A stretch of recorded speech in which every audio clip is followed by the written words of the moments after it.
Bienvenue à la Lettre Pro, le podcast IA où nous vous apportons chaque jour les dernières nouvelles sur la radio et le podcast, automatisé par l'intelligence artificielle. Je suis Brulatour, le rédacteur en chef de la Lettre Pro. Aujourd'hui, nous allons plonger dans les actualités marquantes du jour. À l'occasion de l'édition 2026 du Paris Radio Show, plusieurs acteurs de l'industrie de la radio ont été récompensés par le prix de la Lettre Pro de la radio. Philippe Chapeau a honoré ses exposants pour la qualité exceptionnelle de leurs animations et leur engagement professionnel. Parmi les lauréats, Broadcast Associé a été salué pour son initiative Radio Broadcast, tandis que l'équipe de la SCOL a offert une formation complète à un visiteur, illustrant leur dévouement à la transmission des savoirs. Towercast et Radio King, toutes deux membres du groupe Énergie, ont également été récompensés pour leurs dispositifs engageants. De plus, TDF a reçu des éloges pour sa fidélité et son accompagnement constant depuis la création du salon. Enfin, Save Diffusion a été reconnu pour la qualité de son stand et ses animations pertinentes. Ces distinctions mettent en lumière l'innovation et la passion au cœur de l'industrie radiophonique. En 2025, un total de 34 784 cartes de presse ont été délivrées, marquant une augmentation notable dans le secteur journalistique.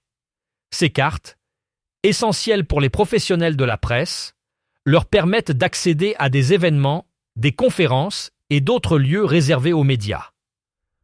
L'augmentation du nombre de cartes délivrées reflète une dynamique positive dans le milieu, suggérant une croissance ou un renouvellement de la profession. C'est un indicateur important de la vitalité du journalisme, montrant que malgré les défis numériques et économiques, l'intérêt pour le journalisme reste fort. Cette statistique pourrait également indiquer une diversification des profils dans le métier, avec l'arrivée de nouvelles voies et perspectives. Le maintien de cette tendance pourrait renforcer la pluralité et la richesse de l'information disponible pour le public. Ce chiffre est un témoignage du rôle toujours essentiel que joue la presse dans notre société moderne.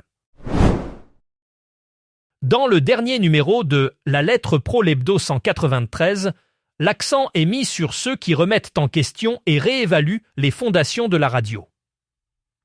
Face à des changements technologiques rapides et à une perte de repères, cette édition explore comment la radio cherche de nouveaux équilibres tout en restant fidèle à sa mission de créer du lien. Dave Sturgeon, consultant et ancien animateur, souligne dans The Truth About Radio que malgré les modes et les évolutions, la radio conserve une puissance émotionnelle et commerciale unique. Il affirme que ce média, s'il est bien exploité, est irremplaçable. L'enquête Soci-Audio 2025, réalisée par la Lettre Pro de la radio, RCS et Xperi, offre une vue détaillée d'un secteur en mutation, montrant comment l'intelligence artificielle, le DAB+, et les tensions économiques fragmentent la profession. Ce numéro inclut également des rubriques telles que la playlist de la rédaction et les chiffres clés de la semaine. Plus de 40% des Portugais âgés de 15 ans et plus écoutent désormais la radio sur Internet, selon les données de Barème Radio 2025 de Marc Test. Cette tendance montre une adoption croissante des nouvelles technologies pour l'écoute radiophonique, reflet d'une transformation numérique continue au Portugal. L'étude révèle que cette habitude s'est renforcée sur une période de 10 ans, avec des indicateurs d'usage tels que l'écoute sur 30 jours, 7 jours et la veille. Ce changement d'habitude met en lumière l'importance croissante des plateformes numériques dans la consommation des médias. Les radios traditionnelles doivent ainsi s'adapter pour rester pertinentes dans un paysage en constante évolution, où l'accès facile et la variété des contenus en ligne attirent de plus en plus d'auditeurs. Cette évolution ouvre également des opportunités pour les diffuseurs de toucher un public plus large grâce à l'Internet. Au Paris Radio Show, l'autorité de régulation de la communication audiovisuelle et numérique, connue sous le nom d'Arcom, a plaidé en faveur de l'accès de la radio dans les voitures connectées.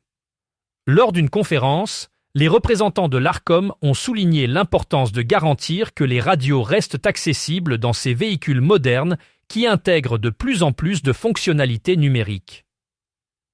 Ils ont mis en avant le rôle crucial de la radio en tant que média gratuit et universel, soulignant que son accès ne devrait pas être limité par les innovations technologiques.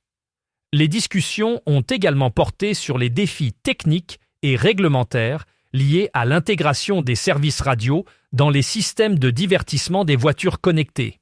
L'Arcom a insisté sur le besoin de collaboration entre les fabricants automobiles, les développeurs de logiciels et les diffuseurs pour assurer une expérience utilisateur fluide et équitable.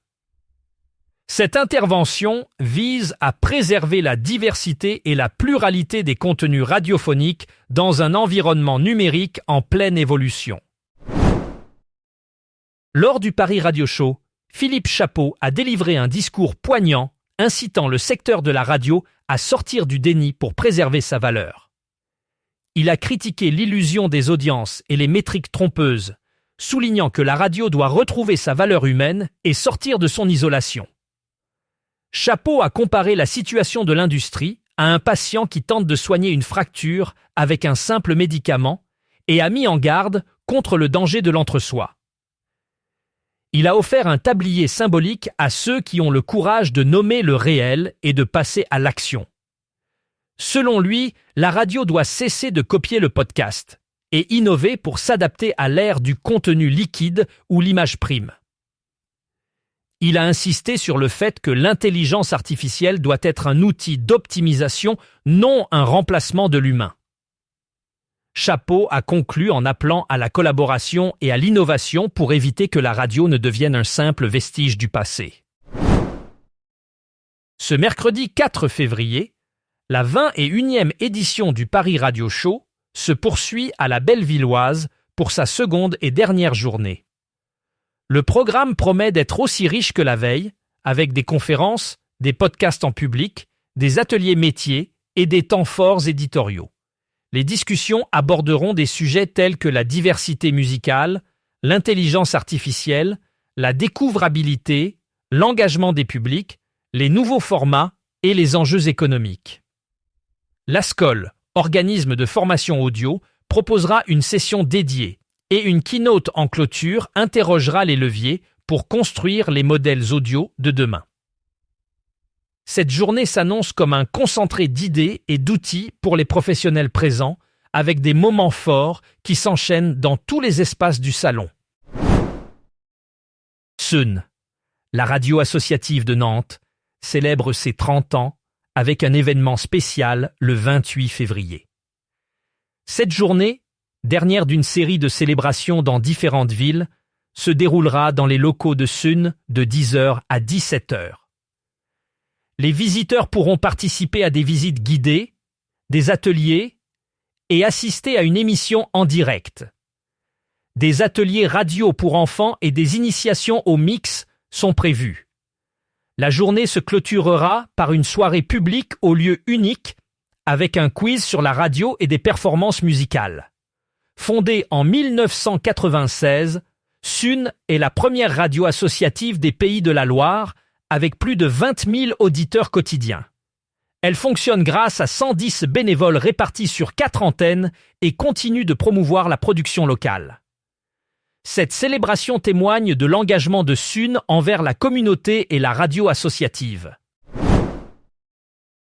Lors du Paris Radio Show, l'Association des producteurs de radio, connue sous le nom d'APR, a plaidé pour garantir la visibilité du contenu audio privé en Allemagne. Dans un contexte où les plateformes numériques dominent de plus en plus le paysage médiatique, l'APR a exprimé ses inquiétudes concernant la marginalisation potentielle des contenus audio privés.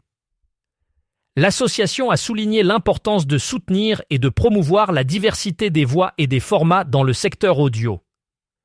Elle a appelé à des régulations qui protègent l'accès des auditeurs aux contenus privés, assurant ainsi une pluralité d'options pour le public. Les discussions ont également porté sur les défis liés à la découvrabilité des contenus privés face à la montée en puissance des géants du numérique. l'APR a insisté sur la nécessité d'une collaboration entre les régulateurs, les producteurs et les plateformes pour garantir un écosystème audio dynamique et inclusif en Allemagne. Merci d'avoir écouté La Lettre Pro, le podcast IA. Pour plus d'informations sur ces actualités et bien d'autres, rendez-vous sur notre site lalettre.pro. Vous pouvez également vous abonner à notre newsletter quotidienne pour ne rien manquer de l'actualité de la radio et du podcast. À demain pour un nouveau résumé de l'actualité radiophonique.